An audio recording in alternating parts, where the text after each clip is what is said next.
debate a question without settling it than to settle a question without debating it. A very fine morning to one and all present here, respected Father Manager, Father Principal, loving teachers, and my dear friends. My name is Payal, and it gives me an immense pleasure to stand in front of you all and welcome you to St. Francis de Sales Senior Secondary School and have an enjoyable time with us. As we today celebrate the birth anniversary of Mahatma Gandhi, the father of our nation, we are gathered together to have a debate competition as a tribute to Gandhiji. And on behalf of St. Francis de Sales Senior Secondary School, I take this opportunity to welcome you all for today's inter-house debate competition for the classes 9th and 11th. A debate is an intellectual discussion between two groups based on the topic. The first group is for the motion and the second group is against the motion. So, without wasting much time, let me take the honor to welcome all my friends who are speaking for the motion. As I call out the names, the participants can come in and take their respective places. So, please put your hands together for participant number 1, Ananya Dikshit, participant number 2, Yasti Sharma, participant number 3, Zunaira Khan, and participant number 4, Dhananjay Meena.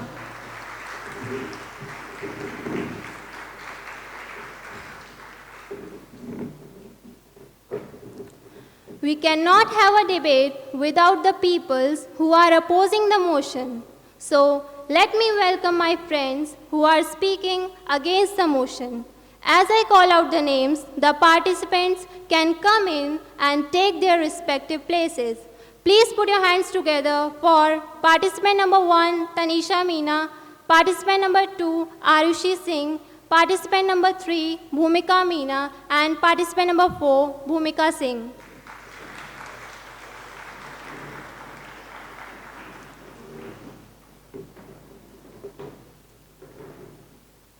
To evaluate and judge the performance of our friends, we have 3 important judges. And as the first judge, we have Reverend Father Michael, the principal of St. Francis de Sales School, Hindon. Please welcome Father Michael with a huge round of applause. I welcome you, Father. Please do have your seat. Thank you, Father. As the second judge, we have Miss Gayatri, and presently she is working in Genpact, Jaipur. I welcome you, Miss. Please do have your seat. Thank you, Miss. As the third judge, we have Reverend Father Romeo, who has consented to be present here and grace the occasion for today's debate competition. So please welcome Father Romeo with a huge round of applause. I welcome you, Father. Please do have your seat. Thank you, Father. The debate cannot proceed smoothly without a moderator. Therefore, I take the honor to invite Reverend Father Adil Kumar, the principal of our school, as the moderator for today's debate competition.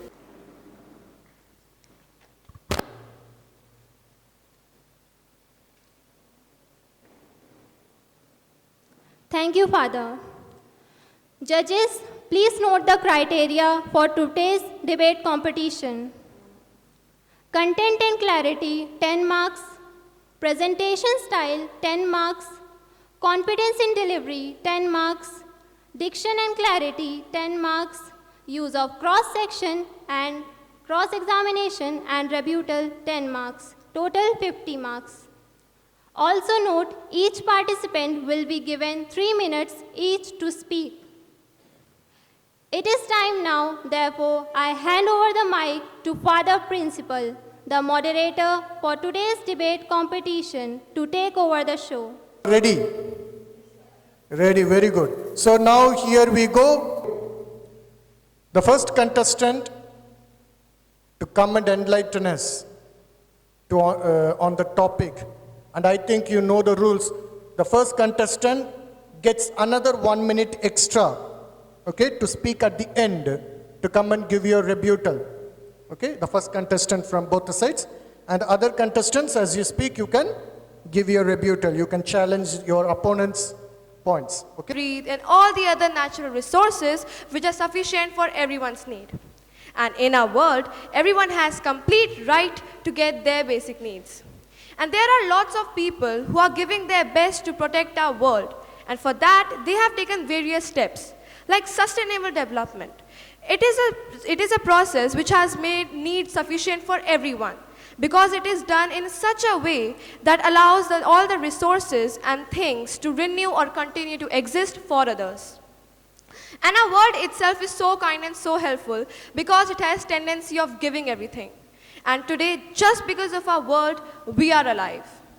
It is a saying that God wakes up us hungry, but nobody in the world sleeps hungry, until and unless people start greeding for their need.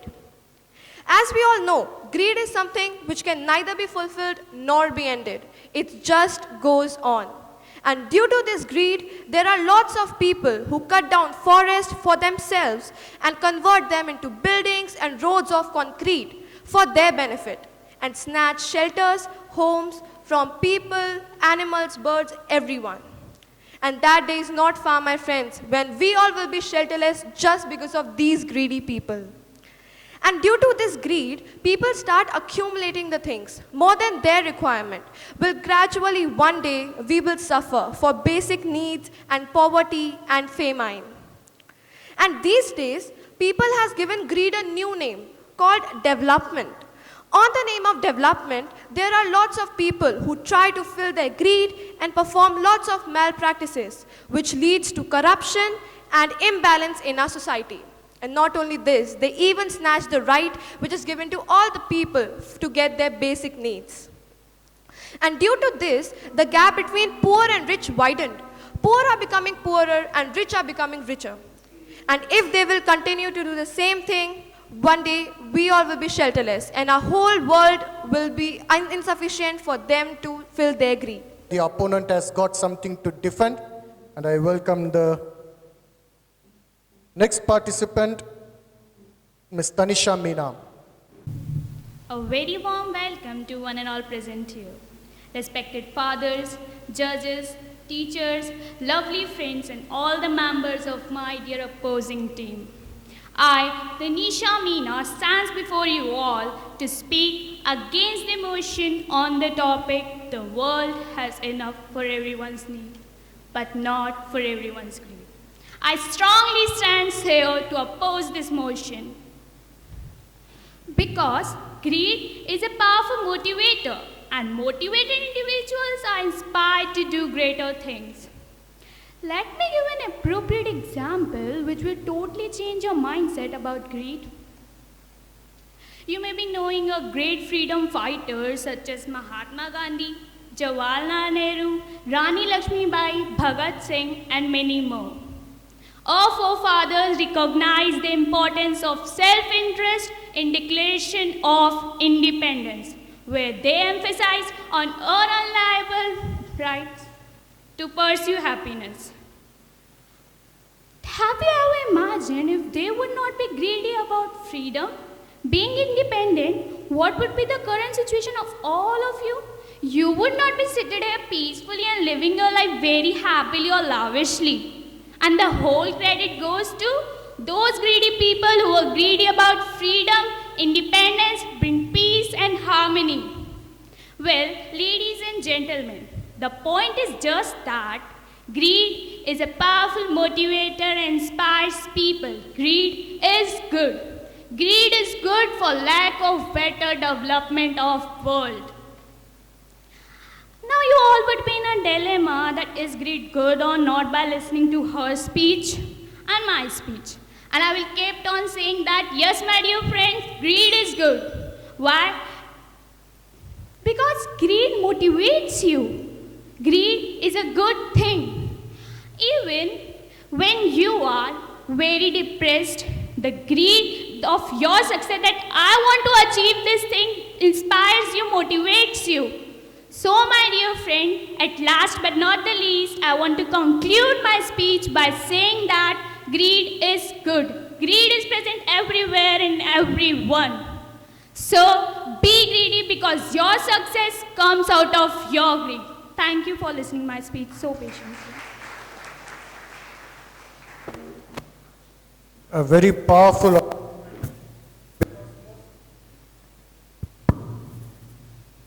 Because the first one said, greed snatches the basic rights, and the second one comes and says something very different than what we all used to think. Greed is a powerful motivator. I think she must be so much greedy to get all the points.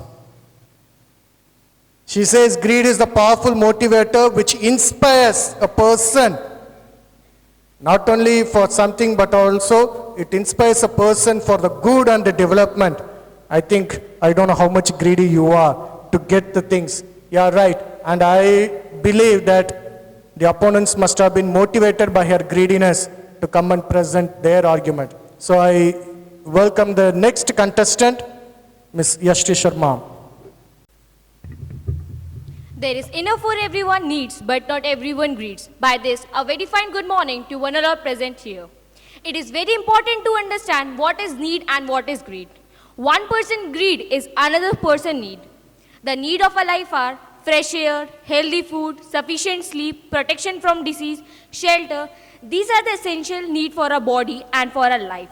Not a chocolate and fast food are the need for a life. There is no doubt how the statement is true. I can prove this in many ways. The nature was made in such a way that everyone's needs can be fulfilled.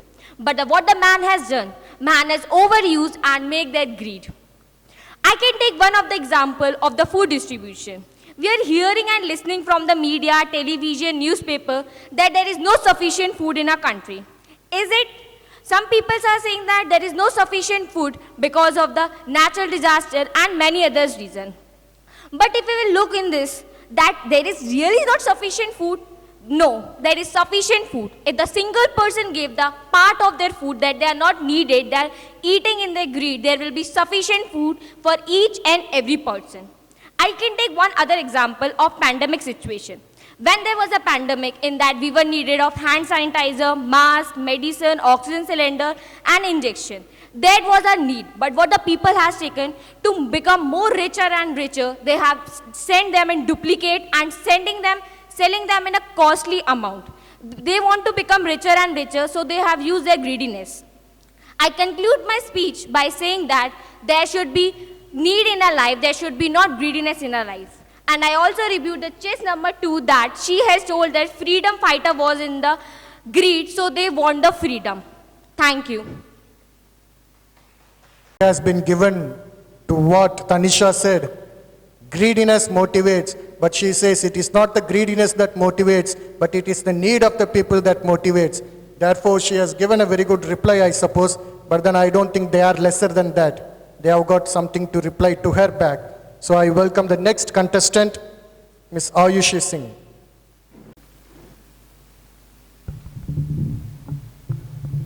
What comes to our mind when we think of the word need, greed, and world? With this, a very fine morning to one and all present here. According to chest number 3, our 3 needs are shelter, food, and clothes. But these aren't our real needs. Our real needs are much more than that. And if we talk about our greeds, when we have enough, but we still want more, but what if we don't even have enough? Our population is increasing day by day. As humans' knowledge is increasing day by day, so as our needs. We cannot feed 2% with a single piece of bread. That's what is exactly happening to us. 50 years ago, the population was 2.5 billion, and in 2019, it rose to 7.7 billion. That's not enough. We don't have enough resources for the number of people in this world. Another one factor is unequal distribution of resources. Already we don't have enough number of resources, and then unequal distribution. Some of the best example is of our own Rajasthan and Kerala, Asia and Antarctica. Government is also ensuring that the resources are fairly used and distributed among the people, and has initiated many schemes for it. Some of them are here with me. The government of Gujarat approves 200 crore rupees for the rejuvenation of local resources in Gujarat. Another one thing is, we all like today, humans are doing this, humans are doing that, humans are doing that. No. Did you know the fact that the water scarcity was even in the 18th century? The Hindu newspaper shows it that the water scarcity was even in the 18th century. The D. N. Farmer of IISc says that the water scarcity was even in the 18th century. When Gandhiji said this thought, he doesn't just said about the nature. When he said the word, the world, that means he included each and everything in it. If we had each and everything in perfect quantity, then there wouldn't be any problem in this whole world. We don't have enough. At conclusion, I would like to say, if we have enough, then why does the problem persist? Just think about those people who walk miles in our Rajasthan to drink that muddy water. People who are dying of hunger in Africa in 2007 to 2008, the hunger famine. And hence, this quote is totally erroneous and contained and incorrect. With this, I remain. Thank you for being such a wonderful audience. Given by Ayushi with facts and figures, she has come up with newspaper cuttings and so on to say that there is nobody is greedy in this world. Because everybody is in need of something, therefore, when everybody is fighting for something, how can we say that somebody is greedy? I think her argument is very valid, but then I think it's also nice to listen to what the other person has to say, whether her argument is valid or not. So I invite Ms. Zunaira Khan to present. Good morning to all. As given, the topic for today is an ingenious statement said by Mahatma Gandhi, and I will be defending this option by speaking for the motion. The earth is like a terrarium. Everything in this ecosystem is balanced so that each one of us can get what is required for a fulfilled life. But man has always taken it for granted. With that being said, what is the difference between need and greed? For example, we need a 3-course meal per day. That is called need, something necessary for our survival. But having the desire to eat the same meal in a 5-star restaurant is called greed, something that we can surely live without, but we rather choose not to. Human race has advanced and developed and created many things for the betterment of their life, disregarding the side effects it has had on the earth. One such example being the production of your daily shampoo. Just a small 500 ml bottle takes 20 liters of fresh water, the fresh water which is already lacking on earth. The resources are very unequally distributed on earth.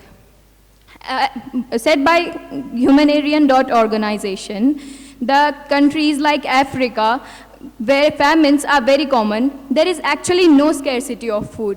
It is just that the grains are not distributed equally, which causes the food scarcity among the poor population.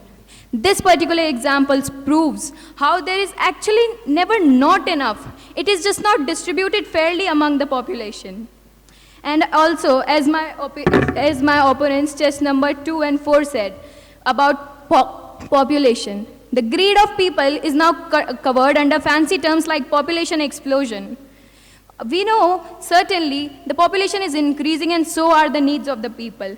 But there is also the Agenda 30 by the United Nations, which has 17 sustainable development goals, so as to take development while caring for the earth.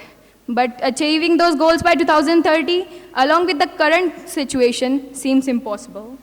Concluding my point, I'd say how the man has changed his definition for need, manipulated by greed. His desires have increased and which are unending. Therefore, I strongly oppose the topic that the earth has not enough for man's need, but it is the greed that keeps on increasing.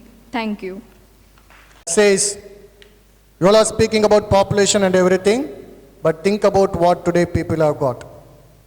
And she also said something about having 3 times a meal for one person is basic need. When she said this, I just reminded of this particular incident. There is this saint in the church, Saint Francis of Assisi.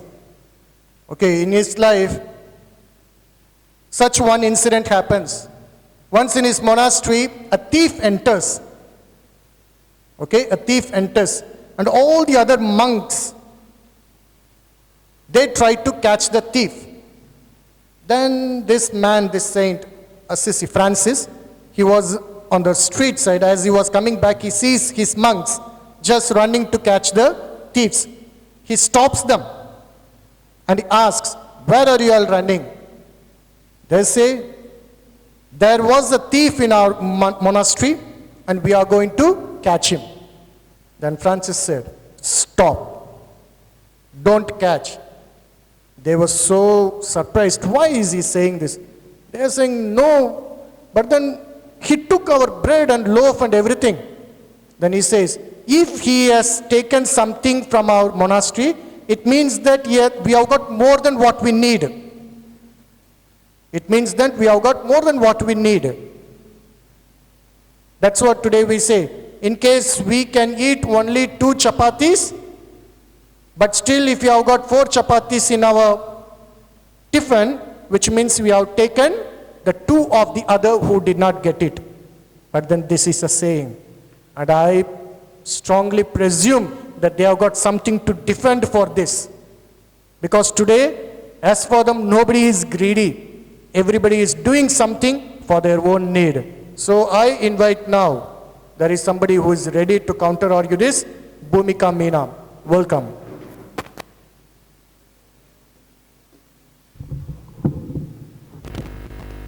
Not everything you want is everything you really need. The standard of a society is motivated by greed. With this, a very fine morning to one and all present here. Today, I stand before you all to speak against the topic which is the world has enough for everyone's need but not for everyone's greed. So before starting, I would like to make you all clear with the word greed. Greed is a desire to have more than what you need. It is something which motivates you to do more. It is something which enhances the quality of your life, and also it increases the level of competition among the human beings. But need is something which only ensures the existence of our human beings on this planet and nothing else more than that. If we look into this history, we see that greed was the foundation for the development of many countries. And it's not just our society, but greed lies at the bottom of every modern and historical societies. In African, there is a saying that when the lion feeds, everyone else gets fed. So, if you are a lion, you have a big capability. For example, the rich businessman like Dhirubhai Ambani, also known as Indian tycoon, was so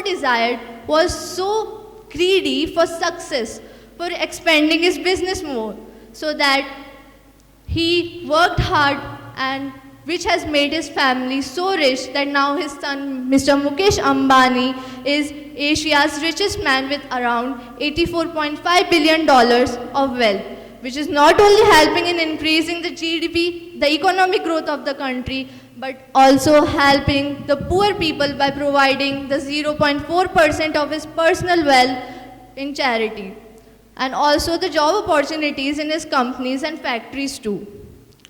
This shows that greed to produce wealth and knowledge is not only helping in eliminating poverty, but also helping in doubling our lifespan. And whatever we achieve from greed will remain in the society itself. So, if you don't enjoy the materialism of society today, then you have an option to go and live in the cage happily with no facilities. And as I reviewed the chess number 1, she said that forests are being cleared by greedy people. No, forest is being cleared. What is deforestation actually? Deforestation is the cutting down of trees. We cut the trees to meet the requirement of increasing population. And that's a necessary part of this society. If we don't cut the trees, we will not be able to meet the requirements. And it's not the greedy people who cut the trees. There are many poor people who require the wood for making the homes. So with this, I rest my case. And she counter-argued so beautifully and with an example of what is deforestation. And before saying that, she said the definition of greed, a very beautiful definition, something which I have never heard earlier. So thank you for that enlightenment. She said, greed is a desire of something that helps us to develop oneself and it develops the standard of our society. And at the end she said, deforestation, it is cutting of trees. For what we cut? Not out of greediness, but out of our need. I'm just reminded of a saying. There was once this caption. In a small room of an ATM, wherein we use 2 ACs, and the display comes, please do not print a receipt to save the environment. In a small ATM room where 2 ACs are used, and a display comes saying, please do not print a receipt to save the environment. And I believe that her argument is something like that. But still, her argument is valid, and we have got somebody, the last contestant, and there is only one boy presenting the whole debate out of all the other girls. And I believe that his sound will be heard by all. And he is a minority over here to present in front of the majority. Welcome, Dhananjay.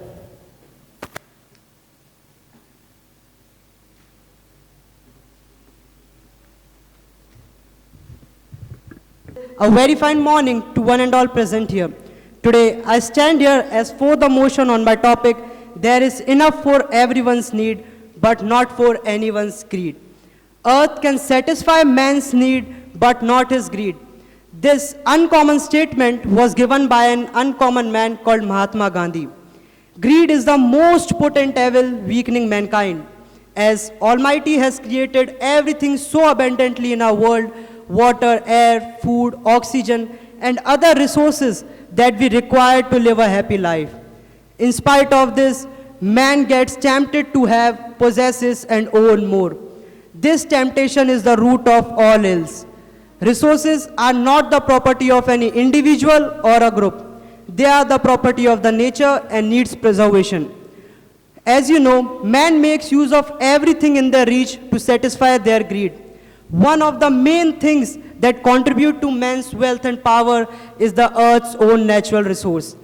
In spite of knowing this, man uses these resources carelessly because of his human greediness. Different countries also use resources for competing with one another for being the best in the world. Man, unfortunately, has exploited these resources beyond the limit. Overutilization of resources has led to the depletion of resources. For example, overutilization of petroleum products has led to a situation where most of the countries are facing energy crisis. This is because of human greediness. On the balanced approach towards resource utilization, once Dr. APJ Abdul Kalam beautifully said, where there is righteousness in the heart, there is beauty in the character. When there is beauty in the character, there is harmony in the home. When there is harmony in the home, there is order in the nation. And when there is order in the nation, there is finally peace in the world. Now, many of you might be thinking that nothing will happen if the resources get depleted day by day, as many resources get exploited. But I would give you your answer just by saying that you don't know who is important to you until you lose them. At last, on the conclusion of my speech, I would end by strongly favoring my point. As long as greed is stronger than compassion, there will always be sufferings. I would also like to present my proofs on the points which I have mentioned earlier in my speech to our respected moderator. Thank you and have a nice day.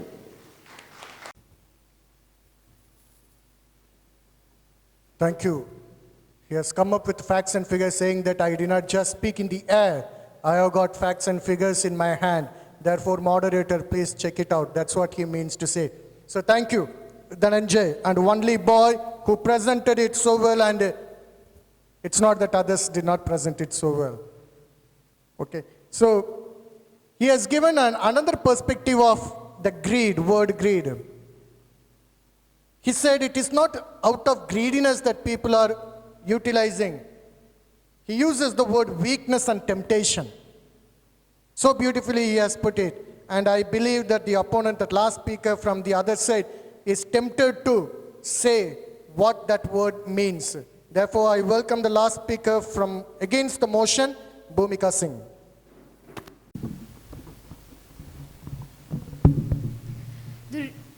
Good morning, everyone. Today, I'm going to elaborate the statement, the earth has enough resources to meet the needs of all, but not to satisfy the greed of all. The resources on the earth are plenty if they are used judiciously without any unnecessary exploitation. It can satisfy the needs as well as the greed of people generation after generation. The God has created everything so abundant in this world. The sun, the moon, the stars, the air, the water, and everything which is needed by us to live a happy life. But in other words, we see that many trees are cut down and burned just for people's need. Yes, the journey started after the creation of human being in this world. As the man got matured, he kept on inventing new things to get a better life. His needs were restricted, desires were boundaryless, and his immensity of finding things made him an undefined creature. And that's how the environment has been created in which we are living now. And I rebuked to chess number 5 that she has said that greed is not good because the greed is a complex and misunderstood emotion. On one hand, it can motivate oneself to be creative, and on the other hand, extreme greed can lead to destruction. So, the sense of entitlement prevails when the reality is lost. Managing tipping points between a healthy desire to accumulate resources is very necessary for the individual, the nation, and the whole planet. So, at last, I can say that greed may not be good, but it's not so bad. It depends on our thinking, how we see it. If we see this in a positive perspective, we will always grow. And if we see this in a negative perspective, we will punish with hell. By this, I remain. Thank you. She says, the bell cannot stop my argument. Therefore, I will complete whatever I wanted to complete. And that is what she means to say. There is no restriction. Okay, there is no restriction for anything. And if there is restriction, that would cause the need for the people. And that need later becomes the greed. And that is what she finally summarized the whole thing. And now it's the time for the extra 1 minute for both the sides. First we have for the motion, Ananya Dikshit would come and summarize the whole thing and would present her views. Ananya.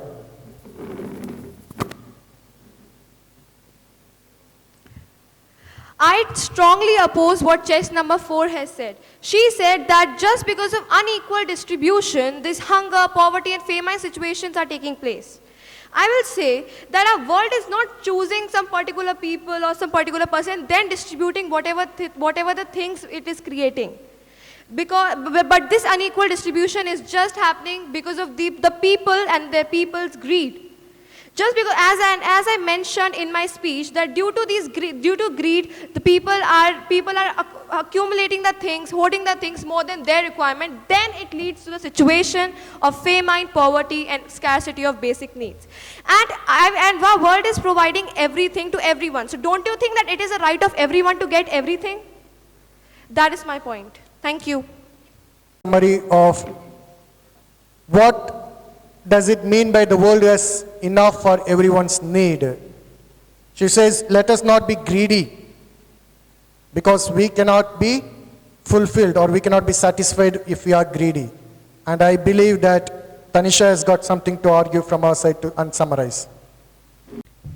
I rebut to what the chess number 1 said. She mentioned in her speech that greed is something which can neither be fulfilled nor be completed. My dear friend, I am also greedy over here to win this competition and to get my success and to prove myself better. And I think that you all would be greedy to do the same thing. Don't you all wanted to win this competition? Then it is fulfilled. It can be fulfilled. And it is completed. Actually, as what my friend said, that greed is a misunderstood emotion, and all they highlighted to the point that greed is something that we need to get more and more. It's not just about that thing. Greed is much more than that. Example, being greedy of your life. Does everyone wants to lose his or her life? Then, my dear friend, how could you say that? Greed is much more than that. Being greedy about your life, your respect, your family, your love, and many more examples are there. So I totally rebuke what they had said. With this, thank you. Presented by Tanisha, saying that greed is not something which we want to have more and more, but it is something more than that. It is not wanting to have more and more, but it is wanting to have more and more and more and more and more. And that is what she means to say. Because everybody wants to have the family and this and that. So she presented it, and therefore they finally summarized that nobody is greedy in this world. Everybody wants to have something. I'm not going to give my judgment on this. And before that, I call the MC before I make my concluding remarks. We listen to the concluding words of the moderator. It is my pleasure to invite one of our judges. I now request Ms. Gayatri to come onto the stage to speak. I'll say something.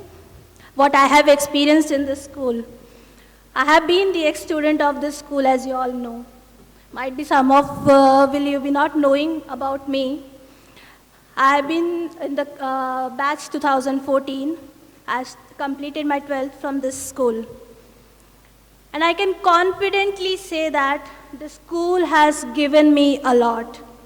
The confidence to come and speak, to be able to shine everywhere. Like the school vision, bloom, bloom wherever you are planted. Wherever I am right now, I know I'm doing excellent. Just because the school has given me that confidence, the school has developed me so much. My English has improved. But student, I would really like to say this much, that I miss the school a lot.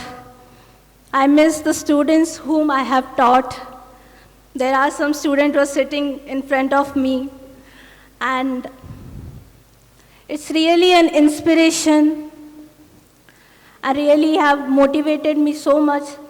I'm feeling a little bit emotional as well, because I miss being here, to be honest.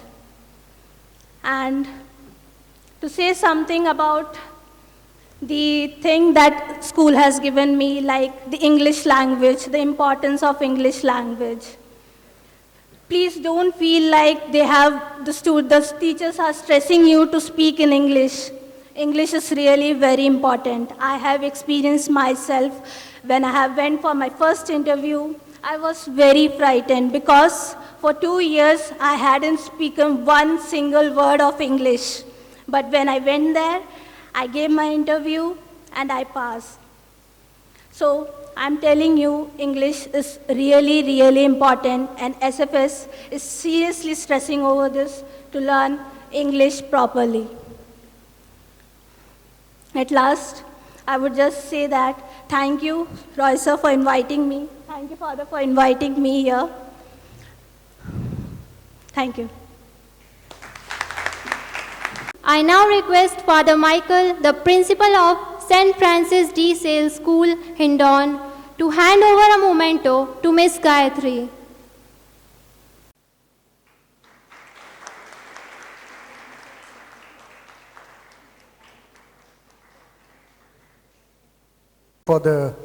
Who has won the debate. But I am not here to give the judgment on the debate, but I am here to make the final remarks or my concluding points for this day. The world has enough for everyone's need, but not for everyone's greed.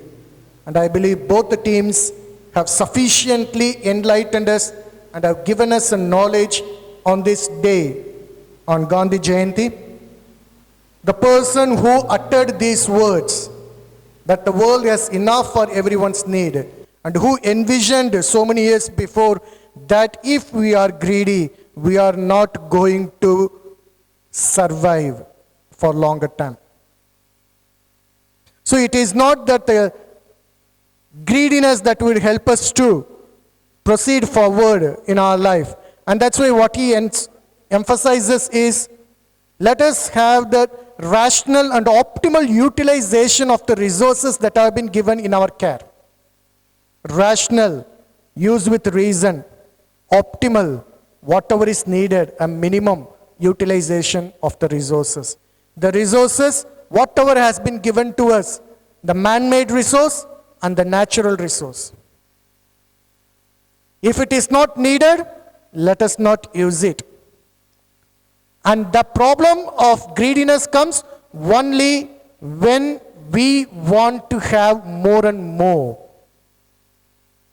And that's why there is a concept of must have and must buy. When I have that idea, the notion must have, I have to have it. There is no second choice for me. I have to buy it. I will never give up without buying it. Then what happens? I don't think whether I already have it or whether I have already bought it. Because I want to have, because I want to buy, I will get it. And when I get it, then I deprive the other of using it. And today it is not that we are so much behind these things, but the products, the companies, the ads that are there, they are tempting us to buy. You take, for example, a phone. Today you buy a model, and very next week, another model of the same company comes in. We already have it, but what we want to do is to buy that also. Why are we not satisfied with one that we have? So what does it actually deprive, making the others deprived of the other? Is my greediness. But, however, when we see, greediness is also a fact, a non-deniable fact that has made the development. Greediness, if you take it in a negative sense, it is danger. Greediness, if it is seen in a positive sense, it has helped us in our development. A greediness to discover something, a greediness to acquire a knowledge, a greediness to present something, a greediness to help a person. And that is what caused today's development in our world. And therefore, today what we need to have is to know the difference between need and want. A need is something what I need at present, immediately. A want is something what I need in the future, not immediately, maybe later. And when we know the difference between this need and the want, and I don't think that the world will be deprived of giving us something what the world has got. And that's why Mahatma Gandhi, through his words, invites the world for a change of view, a change of perspective, a change in my view, how I need to look at this world today. And unless until we change our view, we change our perspective, we will say that the world does not have enough to meet with everyone's need. We will keep saying that the world does not have to meet with everyone's need because we do not want to change our view. And that's why Mahatma Gandhi again stresses on Sarvodaya, a welfare for all. A welfare for all. It is not that just one particular group of people keep developing or improving in their life, but it is all. Every person in this world must be developed. And therefore, he visualizes a very creative, dynamic society between the individual and collective well-being. A dynamic society, not a static society, a dynamic society between the individual and the collective well-being.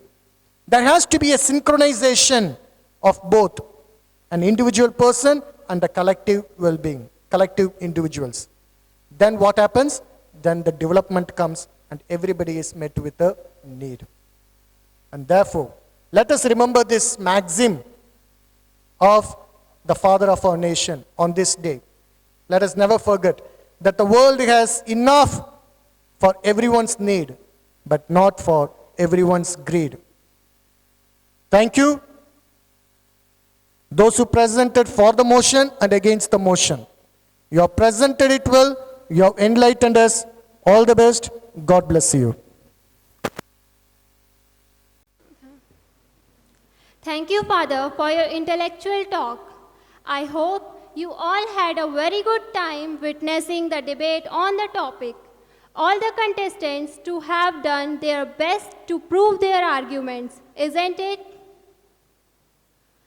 Now, let me take this precious moment to thank everyone for making this competition a successful one. First and foremost, I thank God Almighty for guiding and protecting us throughout this competition. Next, it is my duty to thank the management for having given us an opportunity to showcase our talents and making us ourselves all-rounders. Very especially, we thank Father Adel Kumar, our principal, who was the moderator for today's debate competition. Next, I have distinguished judges who have done a wonderful job by evaluating the performance of our contestants. It was a hard task to evaluate. There was a tight competition among them. Thanks to you all for sparing a valuable time with us. The participants and the teachers in charge have taken a lot of hard work and effort to make a competitive mood in this debate competition. So, a big thanks to you, dear teachers. Winning or losing is not the matter of concern, and all that matters is that you are given a chance to expose your talents. So, thank you, friends, the participants, for your marvelous performance. And last but not the least, without you all, my friends, as audience, the debate would not have been so successful. So, thank you for your cooperation and patience for listening to each and every speaker. Thank you all once again. With this I remain. Let us all now disperse.